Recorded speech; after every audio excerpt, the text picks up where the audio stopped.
আসসালামু আলাইকুম। কি অবস্থা সবার কেমন আছেন? তো আজকে হচ্ছে আমাদের আইডিটি পজের একটা ওভারভিউ দিব।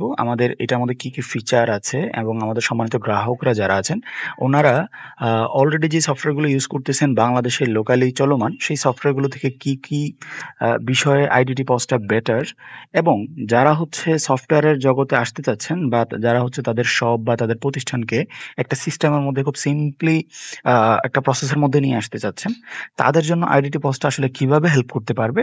এই বিষয়টা নিয়ে আসলে আজকের এই ভিডিওটাতে কথা বলব। তো আইডিটি পজটাতে যখন আমরা লগইন করব, নরমালি আমরা এই ধরনের একটা ইন্টারফেস দেখতে পাই, যারা আমরা অ্যাডমিন প্যানেলে থাকি।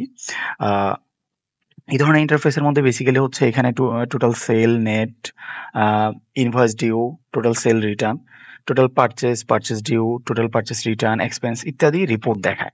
এটা হচ্ছে ডেইলি বেসিস দেখায়। এখানে যদি আপনি হচ্ছে উইকলি বা মান্থলি অথবা হচ্ছে ইয়ারলিও যদি এই রিপোর্টটা দেখতে চান ইনিশিয়াল আ মানে হোম ইন্টারফেসে, তাহলে কিন্তু এখানে ফিল্টার বাই ডেট নামে একটা অপশন আছে। সেখান থেকেও কিন্তু অনেক ধরনের অপশন সিলেক্ট করে কিন্তু আপনি এখান থেকে এই রিপোর্টটা দেখতে পারবেন। ওকে, ফাইন। তো এখানে আমাদের এই সফটওয়্যারটার মধ্যে বেসিক্যালি একটা ফিচার এইটাই, মানে সবচেয়ে বড় ফিচার যেটা সেটা হচ্ছে এটা একটা অনলাইন বেস বা ক্লাউড বেস সফটওয়্যার। আমাদের বেসিক্যালি নরমালি যে সফটওয়্যারগুলো ইউজ করে অনেক প্রতিষ্ঠান তারা হচ্ছে অফলাইন সফটওয়্যার ইউজ করে।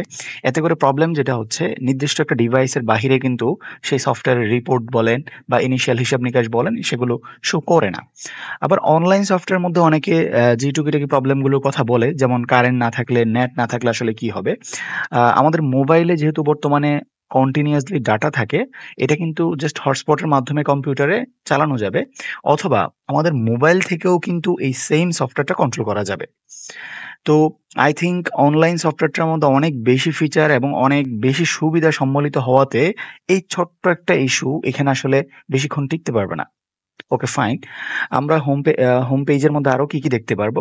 যেমন আমরা হচ্ছে লাস্ট ৩০ দিনের একটা সেল গ্রাফ দেখতে পারবো। আমাদের সেল গ্রাফটা আসলে কিভাবে উঠতেছে, নামতেছে।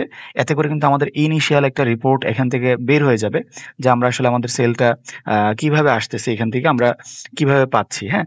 যেমন একদিন সেল বেশি, আরেকদিন কম, কেন কম? এটাকে ইমপ্রুভ করতে হবে। এই যে একটা প্ল্যানিং এর মধ্যে যে হেল্পটা, সেটা কিন্তু আমাদেরকে এই গ্রাফের মাধ্যমেই হেল্প করবে। ওকে।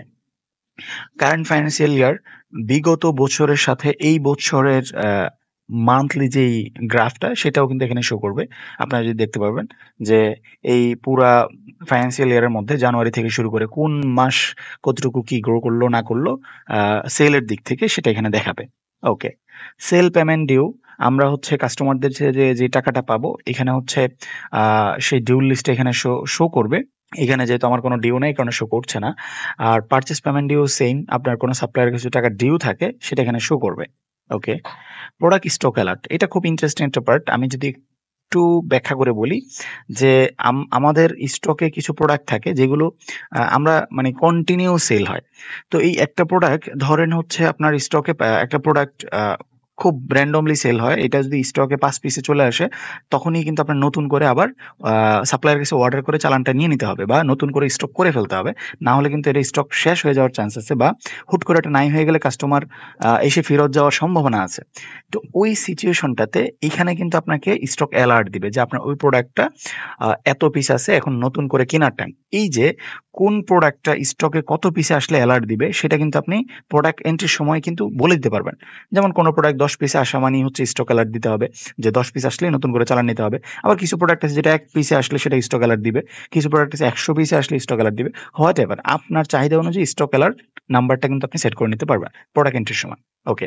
এখান থেকে কিন্তু সেল অর্ডার আপনি যদি সাপ্লায়ার কাছে অর্ডার করেন, এই ফিচারটা আসলে আপনার হচ্ছে ব্রাঞ্চ কোলাবরেশন বা ব্র্যান্ড কোলাবরেশন এর সাথে গেলে কাজে লাগবে। নরমালি তেমন একটা কাজে লাগে না। আমরা যখন কোনো একটা চালান অর্ডার করি, কি অর্ডার করলাম সেটা একটা নোট এখানে থাকবে এবং সেই অর্ডারটা আসলে সেটাকে আমরা মানে যা অর্ডার করছি সেটা ঠিকঠাক মতো পাইছি কিনা সেখান থেকে সহজে রিসিভ করে ফেলা যাবে। পেন্ডিং শিপমেন্ট, আ আমরা এখানে যারা অনলাইন উদ্যোক্তা আছি বা অনলাইনে প্রোডাক্ট সেল করি, তারা হচ্ছে যে সমস্ত অর্ডারগুলো আসে, সে সমস্ত অর্ডারগুলো শিপমেন্টে এখনো যায় নাই। এই সমস্ত শিপমেন্ট না যাওয়ার যে স্ট্যাটাসগুলো এখানে শো করবে বা যাদের কাছে যায় নাই সেটা এখানে শো করবে।